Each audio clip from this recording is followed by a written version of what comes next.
While sitting in his office going over next year's athletic budget, North Carolina's athletic director, Bubba Cunningham, heard a knock at the door. Before he could ask who it was, Erin Matson, a member of the North Carolina's field hockey team, came marching in. Without hesitation, Erin looked Bubba straight in the eye and said, "I want to be considered for the university's field hockey coach position." There was one small problem. The job wasn't open. Welcome to That's Life, I swear. This podcast is about life's happenings in this world that conjure up such words as intriguing, frightening, life-changing, inspiring, and more. I'm Rick Barron, your host. That said, here's the rest of this story. Erin Matson's remarkable pursuit to going from a star field hockey player to wanting to achieve being considered the youngest head coach in any Division I sport is a story of immense audacity, downright determination, and the pursuit of a dream. Matson is easily the most decorated player in NCAA field hockey. She's a 3-time Honda Sport Award recipient, 3 times, and has won 4 national titles and 5 conference championships. For Erin, field hockey isn't just a sport, it's a passion. She started playing field hockey at the age of 6, which makes it 17 years that Erin has been crafting her talent. At the age of 9, she joined the WC Eagles, which was a field hockey club in Spring City, Pennsylvania. As fate would have it, during one of Erin's games in 2009, Coach Karen Sheldon of the North Carolina field hockey team was in attendance.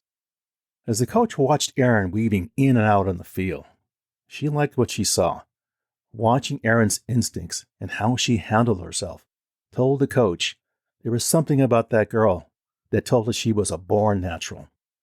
The coach kept tabs with Erin, thereafter inviting her to the University of North Carolina's camp 3 years later. Improving her skills even more, at the age of 16, Erin became the youngest player to make the U.S. national team. Additionally, she was the second University of North Carolina player to be named first-team All-American after her freshman season, and continued to win the honor 3 more times.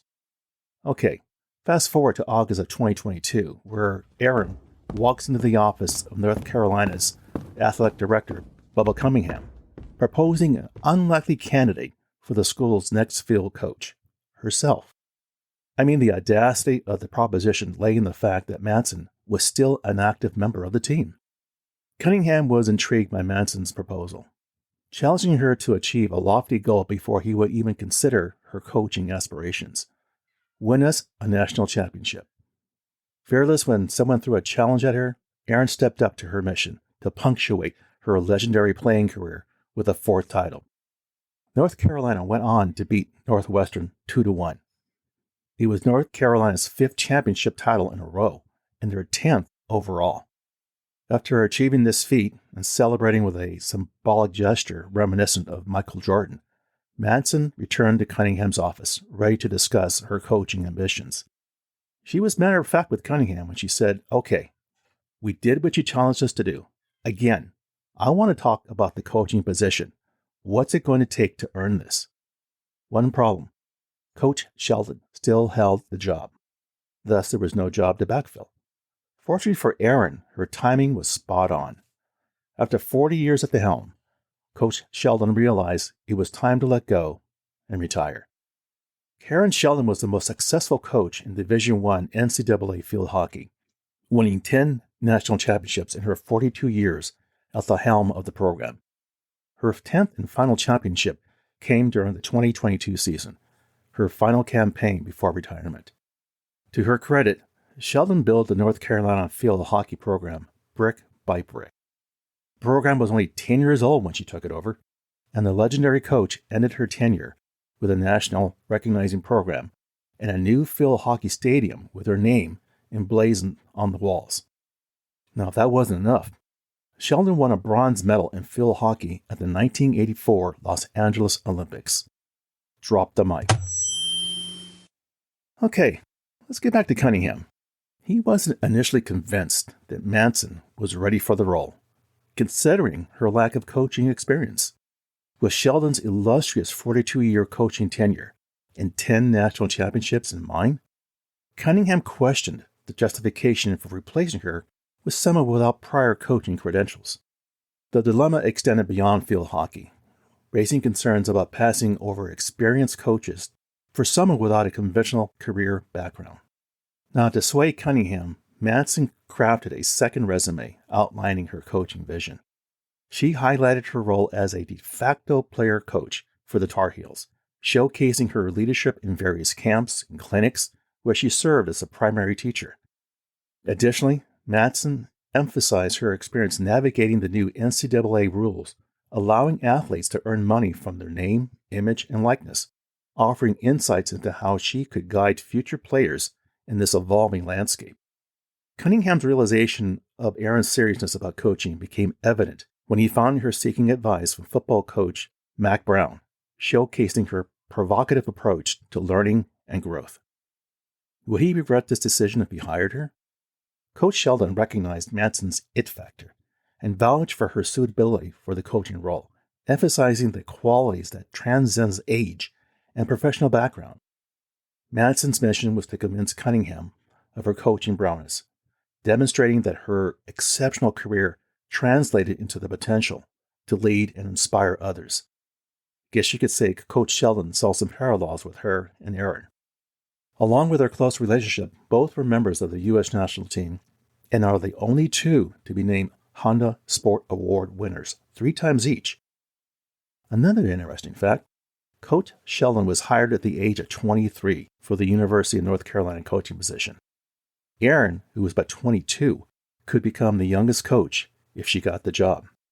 However, the field hockey landscape in women's sports altogether was very different when Sheldon took over as the program's 5th head coach in 1981, the year of the first NCAA championship for the sport. Field hockey was one of the original women's sports at the University of North Carolina, and none of the women's coaches were hired as full-time employees. When Sheldon took on the program, it was only 10 years old. After multiple rounds of interviews, Erin found out she was one of the 3 finalists for the coaching job. The waiting for the news if she would get the job felt like an eternity.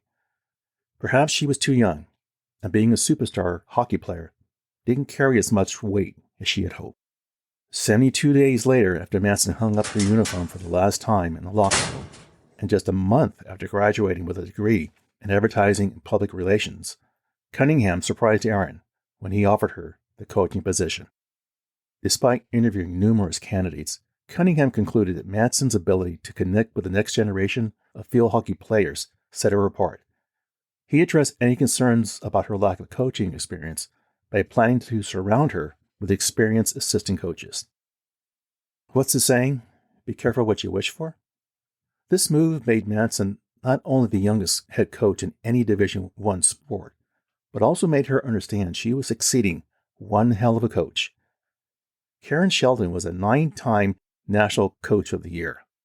She retired with a career record of 745 wins, 172 losses, and 9 ties, and ranks as the winningest coach in the sport's collegiate field hockey history. Erin found herself in somewhat unfamiliar territory, reflecting on the shift from living with college peers to now coaching them. This unexpected outcome defied conventional expectations, considering Matson's long-standing commitment to the National Field Hockey Team and her childhood dream of representing the United States at the Olympics. The catalyst for this career shift emerged when Matson's desire to coach took precedence over Olympic aspirations. The decision to want to become a coach became clear to her, overshadowing all other considerations. She abandoned her pursuit of Olympic qualification, refraining from applying for other jobs, and focused solely on realizing her coaching ambitions. Passing on her Olympic dreams wasn't a difficult decision for her. For her, there was no guarantee that the U.S. hockey team even qualifies for the 2024 Paris Games. Thus, her decision to go after the coaching career job was easier. Plus, her true passion was to coach the North Carolina hockey team. While Matson's credentials as a field hockey genius were unquestionable and widely regarded as one of the best players of all time, coaching presented a new challenge. Erin acknowledged that great players sometimes don't necessarily make great coaches, and realized she needed to teach in a way that others could understand, moving beyond simply imparting her own playing style. What looked like a slam dunk was proven to be all new territory with a lot to learn. Erin admitted the strangeness of her new role, now coaching former peers and engaged in difficult conversations about playing time and scholarship money with players who were recently her teammates. In a testament to Erin's unique coaching style, her players, accustomed to calling her by her first name, would sometimes slip into addressing her as coach, adding a humorous touch to the evolving dynamics. As Erin continued to defy expectations and shape the future of North Carolina field hockey, her journey stands as an inspiring example of daring to pursue one's dreams, even when the path diverges from the expected trajectory. Matson, now at the helm of the North Carolina field hockey program, found herself in a familiar position. It was 2023, and North Carolina was on the verge of yet another national championship. In her rookie year as a coach, she led the Tar Heels to the top overall seed in the NCAA tournament, navigating the transition from player to coach with former teammates now under her guidance. For now, she justified the University of North Carolina's faith in her. It was one thing to make it to the NCAA tournament, but would she prove Cunningham wrong and take the team to yet another title? On November 19, 2023, the Tar Heels made it to the championship round, playing their rival, Northwestern, which was ranked number 1, and North Carolina ranked number 2. After completing the regulation game, it was a 1-1 tie. The first overtime didn't see a score from either team. It was time for a break, and the North Carolina team to gather their thoughts and get ready for the second overtime. Could they do this, especially since they were playing on their home field? The whistle blows for the second overtime to begin. In the second round of the shootout, Peyton Halsey missed the first shot, followed by sophomore Riley Heck, who, with her back to the goal, dribbled the ball around Northwestern's goalkeeper, Annabelle Skobish, and shot it to the right side for the winning goal. You could have heard a pin drop, and then the cheering amplified big time. In her first year at the helm of the University of North Carolina's field hockey program, Erin Matson became the youngest rookie head college coach to win a national championship. The Tar Heels finished 18-3 on the season and won their 6th consecutive ACC title en route to their 11th program national championship, their 5th in 6 years. Perhaps this may be the beginning of the Erin Matson era after all. What can we learn from this story? What's the takeaway? Erin Matson harbored a conviction, a belief not only in her coaching abilities for a field hockey team, but in her capacity to elevate it to the pinnacle of success. Renown is one of the most influential recruiting assets in collegiate field hockey. Matson's credentials include being the all-time leading scorer in both ACC and NCAA tournament history. Coach Sheldon acknowledged Matson's unique qualities, remarking that she not only connects with her peers, but also with younger kids. She stands as a role model. Adding to Madison's credibility is the Carolina Blue brand. The Karen Sheldon Stadium and its field hockey facility, established within the past 5 years, contribute to the program's overall success. Historically, this success has attracted some of the most elite athletes from clubs around the United States and overseas. For Erin Matson, when she walked into Cunningham's office that day to state her conviction for wanting something she deeply believed in, is a lesson we can all learn about believing in oneself. Never be afraid, never doubt, just go after it. Well, there you go, my friends. That's life, I swear.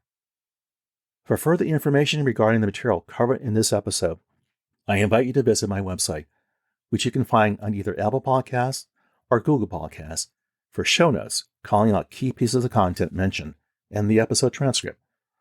As always, I thank you for listening and your interest. Be sure to subscribe here or wherever you get your podcasts so you don't miss an episode. See you soon.